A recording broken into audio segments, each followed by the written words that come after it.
नमस्कार।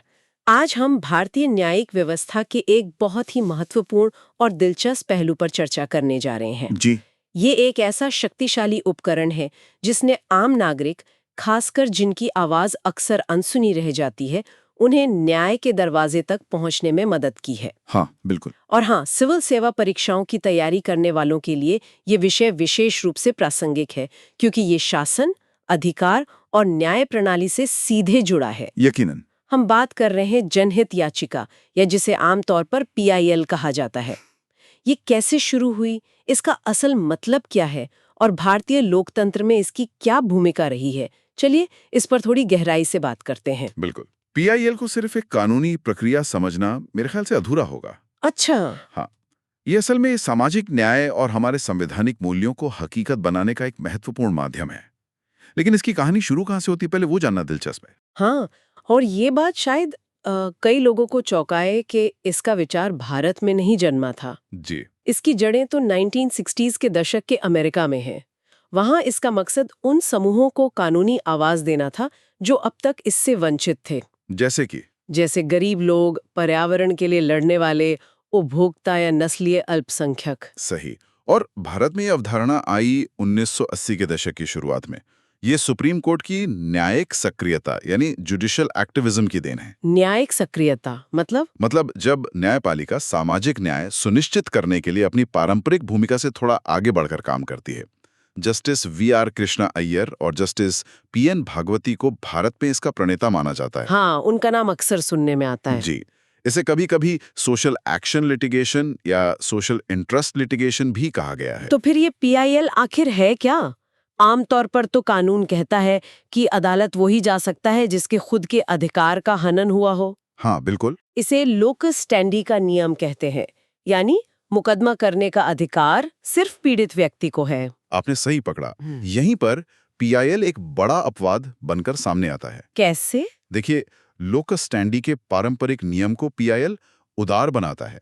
इसके तहत कोई भी नागरिक या सामाजिक संगठन जिसमें सार्वजनिक भावना हो, मतलब जो समाज के बारे में सोचता हो। हाँ बिल्कुल, वो किसी ऐसे व्यक्ति या समूह के अधिकारों के लिए अदालत जा सकता है जो खुद अपनी गरीबी, अज्ञानता या किसी और सामाजिक आर्थिक मजबूरी के कारण अदालत नहीं पहुंच सकते। अच्छा। मतलब अगर किसी मुद्दे में आपकी पर्याप्त रुचि है, तो आप दूसरों के अधिकारों या किसी बड़ी सार्वजनिक शिकायत के निवारण के लिए अदालत का दरवाजा खटखटा सकते हैं। सुप्रीम कोर्ट ने इसे किस तरह से परिभाषित किया है?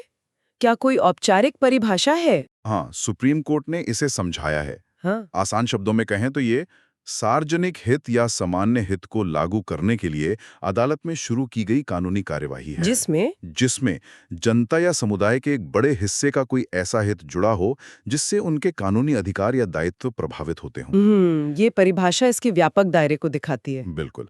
ये किसी एक व्यक्ति की लड़ाई नहीं बल्कि सामूहिक हित की लड़ाई है। समझ गई। तो इसका असली मकसद क्या था? इसे लाने के पीछे सोच क्या थी? इसके मुख्य उद्देश्य बहुत स्पष्ट हैं और हमारे संविधान की मूल भावना से जुड़े हैं। जैसे? पहला, कानून के शासन को मजबूत करना। दूसरा, समाज के उन तबकों तक न्याय की पहुंच बनाना जो सामाजिक और आर्थिक रूप से कमजोर हैं, जिनके लिए अदालत जाना ही मुश्किल होता है। जी हाँ। जिनके लिए महंगी और जटिल कानूनी प्रक्रिया अक्सर पहुंच से बाहर होती है। जी। और तीसरा, सबसे महत्वपूर्ण, संविधान में दिए गए मौलिक अधिकारों को सिर्फ किताबों तक सीमित न रखकर उन्हें जमीनी हकीकत में बदलना। ये वाकई महत्वपूर्ण उद्देश्य हैं। अब ये समझना दिलचस्प होगा कि ये सामान्य मुकदमों से अलग कैसे हैं। इसकी अपनी पहचान क्या है? हाँ, इसकी कई खास विशेषताएं हैं जो इसे पारंपरिक मुकदमेबाजी से अलग करती हैं। क्या है वो? सबसे पहले तो ये समझें कि यह कानूनी सहायता आंदोलन का ही एक हिस्सा है, जिसका मकसद न्याय को आम और गरीब लोगों तक ले जाना है। ठीक है। ये सिर्फ दो पार्टियों के बीच का निजी झगड़ा नहीं है। मतलब ये उस पारंपरिक एडवर्सेरियल सिस्टम से अलग है जहां दो पक्ष एक दूसरे के खिलाफ दलीलें देते हैं। आप बिल्कुल सही कह रही हैं। पारंपरिक मुकदमा दो पक्षों के बीच होता है, एक दावा करता है, दूसरा उसका विरोध। पीआईएल का उद्देश्य किसी एक व्यक्ति के अधिकार को दूसरे के खिलाफ लागू करवाना नहीं है, बल्कि व्यापक सार्वजनिक हित को आगे बढ़ाना और उसकी रक्षा करना है। अच्छा। ये मांग करती है कि जब बड़ी संख्या में लोगों के, खासकर गरीब, अशिक्षित या सामाजिक रूप से पिछड़े लोगों के। हाँ हाँ, जिनकी पहुंच नहीं है। बिल्कुल, उनके संवैधानिक या कानूनी अधिकारों का उल्लंघन हो रहा हो तो उस पर ध्यान दिया जाए और उसे ठीक किया जाए। तो इसमें अदालत की भूमिका भी पारंपरिक मुकदमों से अलग होती होगी? निश्चित रूप से। पीआईएल में अदालत सिर्फ मूक दर्शक नहीं रहती। तो फिर ये याचिकाकर्ता, राज्य यानी सरकार या संबंधित संस्था और न्यायालय के बीच एक तरह का सहकारी प्रयास बन जाता है। अच्छा, एक टीम की तरह। हाँ, कह सकते हैं। सबका लक्ष्य होता है कि कमजोर वर्गों के कानूनी अधिकारों और लाभों को सुनिश्चित किया जाए और सामाजिक न्याय मिले। इसलिए अदालत की भूमिका ज्यादा मुखर होती है। मुखर मतलब? वो सिर्फ सुनती नहीं बल्कि सक्रिय रूप से समाधान निकालने की कोशिश करती है। जरूरत पड़ने पर तथ्यों की जांच के लिए आयोग भी बना सकती है। और प्रक्रिया का क्या वही पुराने सख्त कानूनी नियम लागू होते हैं पीआईएल में भी? नहीं, यही एक और खास बात है। इसमें प्रक्रियात्मक लचीलापन होता है। लचीलापन मतलब? इसका मतलब ये नहीं कि कोई भी प्रक्रिया अपना ली जाए, लेकिन नियमों को थोड़ा उदार रखा जाता है ताकि तकनीकी आधार पर याचिका खारिज ना हो जाए। अच्छा, ताकि न्याय मिलने में अड़चन ना आए। बिल्कुल। हालांकि जो भी प्रक्रिया अपनाई जाए वो न्यायिक सिद्धांतों के अनुरूप होनी चाहिए। एक और बड़ा फर्क यह है कि इसमें आमतौर पर व्यक्तिगत अधिकारों का फैसला नहीं होता, जैसा कि पारंपरिक मुकदमों में होता है। फोकस व्यापक सार्वजनिक हित पर रहता है। तो क्या इसका मतलब है कि किसी भी मुद्दे को लेकर पीआईएल दायर की जा सकती है या इसका दायरा सीमित है? नहीं, ऐसा बिल्कुल नहीं है कि हर मुद्दे को पीआईएल के जरिए उठाया जा सकता है।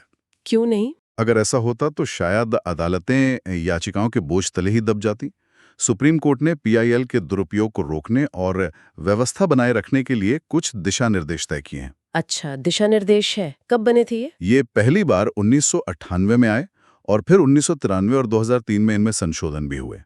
इन दिशा निर्देशों के मुताबिक सामान्यतः कुछ खास श्रेणियों के मामले ही पीआईएल के तौर पर स्वीकार किए जाते हैं। अच्छा, तो वो कौन सी श्रेणियां हैं? ये जानना महत्वपूर्ण है, खासकर सिविल सेवा परीक्षा के नजरिए से, जहाँ इस तरह के वर्गीकरण पर सवाल बन सकते हैं। हाँ, इन श्रेणियों को मोटे तौर पर समझना जरूरी है। इनमें शामिल हैं, बताइए।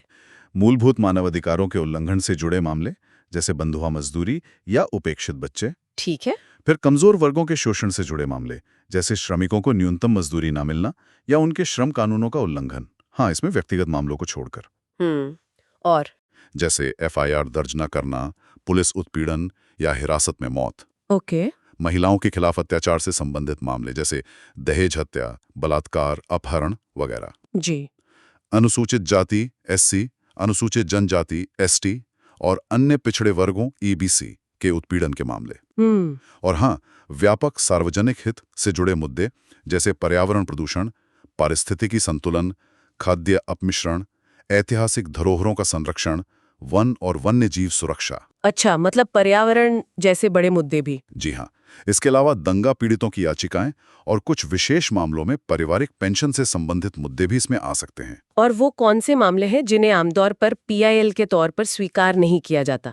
ये जानना भी उतना ही जरूरी है ताकि इसकी सीमाओं का अंदाजा रहे। सही कहा। कुछ श्रेणियां हैं जिन्हें सामान्यतः पीआईएल के दायरे से बाहर रखा गया है। कौन सी? जैसे मकान मालिक और किराएदार के आपसी विवाद। ठीक है, वो निजी मामला हुआ। हाँ। फिर सेवा संबंधी मामले, सर्विस मैटर्स, और पेंशन या ग्रेच्युटी जैसे व्यक्तिगत लाभ के मुद्दे। सरकारी विभागों के खिलाफ सामान्य शिकायतें, जब तक कि वे ऊपर बताई गई स्वीकृत श्रेणियों में ना आती हों। ओके। शैक्षणिक संस्थानों में प्रवेश से संबंधित मामले। अच्छा। और निचली अदालतों में लंबित मामलों की सुनवाई में तेजी लाने की याचिकाएं। तो ये श्रेणियां दिखाती हैं कि पीआईएल का उद्देश्य व्यक्तिगत या सेवा संबंधी विवादों को सुलझाना नहीं है। बिल्कुल। इसका उद्देश्य व्यापक सार्वजनिक सरोकारों को संबोधित करना है। ठीक है। अब आते हैं सिद्धांतों पर। सुप्रीम कोर्ट ने पीआईएल के संबंध में कुछ सिद्धांत भी विकसित किए हैं ना? ये सिद्धांत क्या है और ये क्यों महत्वपूर्ण है? हाँ, बिल्कुल। पीआईएल कोई मनमाना अधिकार नहीं है। इसके संचालन और स्वीकार्यता को लेकर सुप्रीम कोर्ट ने समय समय पर कई महत्वपूर्ण सिद्धांत या नियम स्थापित किए हैं। अच्छा। ये सिद्धांत अदालतों को मार्गदर्शन देते हैं और पीआईएल की प्रक्रिया को एक ढांचा प्रदान करते हैं। ये सिद्धांत समझना जरूरी है क्योंकि इनसे अक्सर परीक्षाओं में सवाल बनते हैं। तो क्या है वो मुख्य सिद्धांत? देखिए, पहला और सबसे महत्वपूर्ण, संविधान के अनुच्छेद 32 सुप्रीम कोर्ट और 226 हाई कोर्ट के तहत अदालत किसी भी ऐसे व्यक्ति की याचिका सुन सकती है जो वंचित लोगों के कल्याण में रुचि रखता हो, भले ही याचिकाकर्ता खुद पीड़ित ना हो। यानी वो लोकस स्टैंडी वाली छूट। जी, ये लोकस स्टैंडी के नियम में छूट है। अदालत का ये संवैधानिक दायित्व है कि वो ऐसे लोगों के मौलिक अधिकारों की रक्षा करें। और दूसरा, जब मुद्दा बड़े सार्वजनिक महत्व का हो या बड़ी संख्या में लोगों के मौलिक अधिकारों से जुड़ा हो, तो अदालत प्रक्रियात्मक नियमों में ढील दे सकती है। अच्छा, कितनी ढील? यहाँ तक कि एक साधारण पत्र या टेलीग्राम को भी PIL मानकर कार्रवाई शुरू की जा सकती है। अरे वाह, यानी प्रक्रिया से ज्यादा महत्व न्याय तक पहुंच को दिया गया है। बिल्कुल। तीसरा सिद्धांत इसी से जुड़ा है। जब बड़े पैमाने पर अन्याय हो रहा हो, तो अदालत संविधान के अनुच्छेद 14 और 21 समानता और जीवन का अधिकार, हाँ, उनके साथ साथ मानवाधिकारों पर अंतर्राष्ट्रीय संधियों का भी सहारा ले सकती है, ताकि उचित और निष्पक्ष सुनवाई सुनिश्चित हो सके। ठीक है।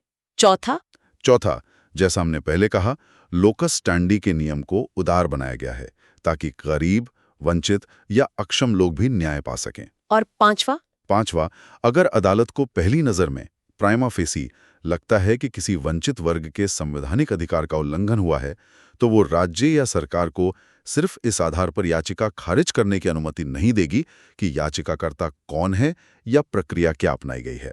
अच्छा, मतलब मेरिट पे फोकस रहेगा। जी। और क्या एक बार किसी मुद्दे पर फैसला हो जाने के बाद उसी पर दोबारा PIL हो सकती है, वो रेस जुडिकाटा वाली बात? हाँ, ये एक अच्छा सवाल है। छठा सिद्धांत इसी से संबंधित है।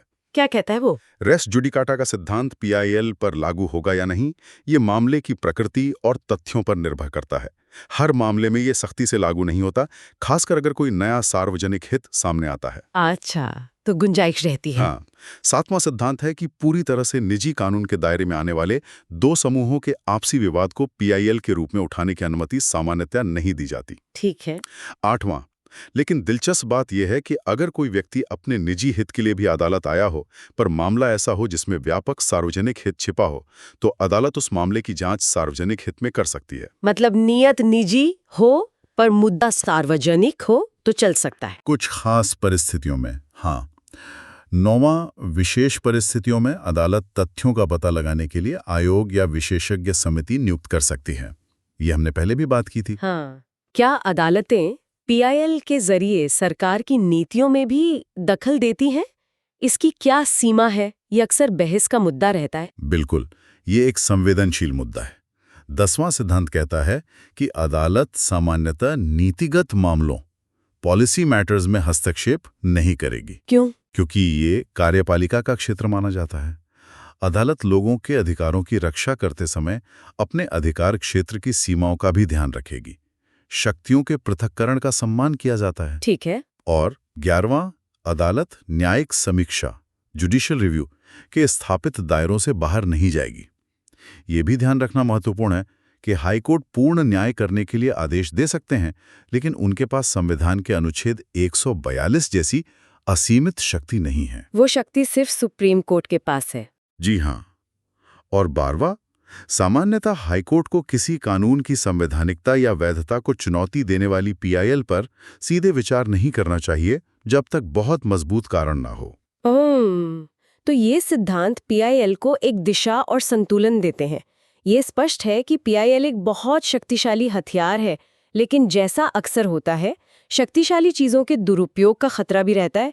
क्या PIL के साथ भी ऐसा हुआ है? बिल्कुल, ये एक गंभीर चिंता है जिसे सुप्रीम कोर्ट ने खुद कई बार उजागर किया है। किस तरह का दुरुपयोग? खतरा ये है कि जनहित याचिका कहीं प्रचार हित याचिका न बन जाए। हाँ, पब्लिसिटी के लिए। या राजनीति हित याचिका, पॉलिटिक्स इंटरेस्ट लिटिगेशन, निजी हित याचिका, प्राइवेट इंटरेस्ट लिटिगेशन, या यहाँ तक कि पैसा हित याचिका, पैसा इंटरेस्ट लिटिगेशन न बन जाए। हाँ, ये तो इसके मूल उद्देश्य के बिल्कुल विपरीत होगा। शासन और न्याय व्यवस्था में विश्वास बनाए रखने के लिए ये जरूरी है कि इसका दुरुपयोग ना हो। आपने सही कहा। जैसा कि सुप्रीम कोर्ट ने बैल्को एम्प्लॉइज यूनियन मामले 2002 में कहा था, PIL हर मर्ज की दवा नहीं है। अच्छा। ये मूल रूप से उन कमजोर और वंचित लोगों के बुनियादी मानवाधिकारों की रक्षा के लिए थी, जिनकी ओर से कोई और अदावत आता है क्योंकि वे खुद नहीं आ सकते। लेकिन हाल के वर्षों में स्वार्थ साधने या प्रचार पाने के लिए PIL का इस्तेमाल बढ़ा है। तो इसे रोकने के लिए क्या किया गया? इसी दुरुपयोग को रोकने के लिए state of Uttarakhand versus Balwant Singh Chaupal 2010 मामले में सुप्रीम कोर्ट ने कुछ विस्तृत दिशा निर्देश जारी किए। अच्छा, 2010 में क्या है ये दिशा निर्देश? ये दिशा निर्देश अदालतों को मार्गदर्शन देते हैं कि पीआईएल स्वीकार करते समय किन बातों का ध्यान रखना चाहिए। पहला, अदालत को वास्तविक और नेक नियति पीआईएल को प्रोत्साहन करना चाहिए और बाहरी विचारों या गलत इरादों से दायर पीआईएल को हतोत्साहित करना चाहिए। सही नियत वाली पीआईएल को बढ़ावा देना। एग्जैक्टली जी। दूसरा, हर जज अपनी प्रक्रिया ना बनाए, बल्कि हर हाई कोर्ट को इसके लिए नियम बनाने चाहिए ताकि एकरूपता रहे। ठीक है। तीसरा, याचिका पर विचार करने से पहले अदालत को याचिकाकर्ता की साख, क्रेडेंशियल्स और उसकी नियत का प्रथम दृष्टया सत्यापन करना चाहिए। मतलब याचिकाकर्ता कौन है, उसकी पृष्ठभूमि क्या है, ये देखना जरूरी है। हाँ। चौथा, अदालत को याचिका में दिए गए तथ्यों की सत्यता के बारे में भी पहली नजर में संतुष्ट होना चाहिए। ऐसा ना हो कि झूठे तथ्यों पर याचिका दायर हो जाए। मतलब याचिका दायर करने वाले की नियत और याचिका के तथ्यों की शुरुआती जांच बहुत जरूरी है ताकि अदालत का समय बर्बाद ना हो। हाँ। आगे के दिशा निर्देश है। पांचवां, अदालत को पूरी तरह संतुष्ट होना चाहिए कि याचिका में वास्तव में पर्याप्त सार्वजनिक हित, सब्सटैंशियल पब्लिक इंटरेस्ट शामिल है, छोटा मोटा निजी मामला न हो। ठीक है। छठा, अदालत को गंभीर और जरूरी जनहित याचिकाओं को प्राथमिकता देनी चाहिए। मतलब अर्जेंसी देखनी चाहिए। बिल्कुल। सातवां, ये सुनिश्चित करना चाहिए कि पीआईएल का उद्देश्य किसी वास्तविक सार्वजनिक नुकसान या चोट का निवारण करना हो। यह भी देखना जरूरी है कि इसके पीछे कोई व्यक्तिगत लाभ, निजी मकसद या गलत इरादा, ओब्लिक मोटिव तो नहीं है। हम नियत साफ होनी चाहिए। और आठवां, अदालत को यह भी सुनिश्चित करना चाहिए कि गलत इरादों से या तुच्छ फ्रिवलस मामलों में दायर याचिकाओं को भारी जुर्माना लगाकर, एग्जाम्पलरी कॉस्ट्स लगाकर या अन्य तरीकों से हतोत्साहित किया जाए, ताकि लोग सिस्टम का मजाक न उड़ाएं। बिल्कुल। तो हमने देखा कि जनहित याचिका भारतीय न्याय व्यवस्था का एक क्रांतिकारी कदम रही है। इसने न्याय तक पहुंच को लोकतांत्रिक बनाया है, खासकर उन लोगों के लिए जो हाशिए पर हैं। निसंदेह।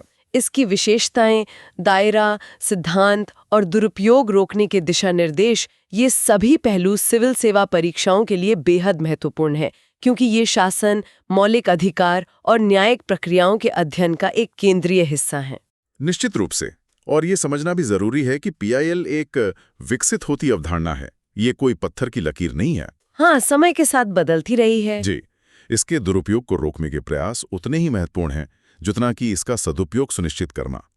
ये न्यायिक सक्रियता और न्यायिक संयम के बीच एक नाजुक संतुलन साधने का निरंतर प्रयास है, जो भारतीय लोकतंत्र की जीवंतता के लिए आवश्यक है। बिल्कुल।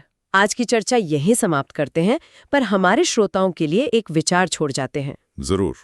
जैसे जैसे समाज बदल रहा है, नई तरह की चुनौतियां सामने आ रही हैं। सोचिए, डिजिटल अधिकार, डेटा गोपनीयता या जलवायु परिवर्तन के जटिल मुद्दे। हाँ, ये नए क्षेत्र हैं। तो सवाल ये है कि क्या भविष्य में पीआईएल के दायरे और सिद्धांतों को इन नई चुनौतियों के हिसाब से ढालने की जरूरत पड़ेगी? क्या पीआईएल इन नए मोर्चों पर भी न्याय सुनिश्चित करने का माध्यम बन पाएगी?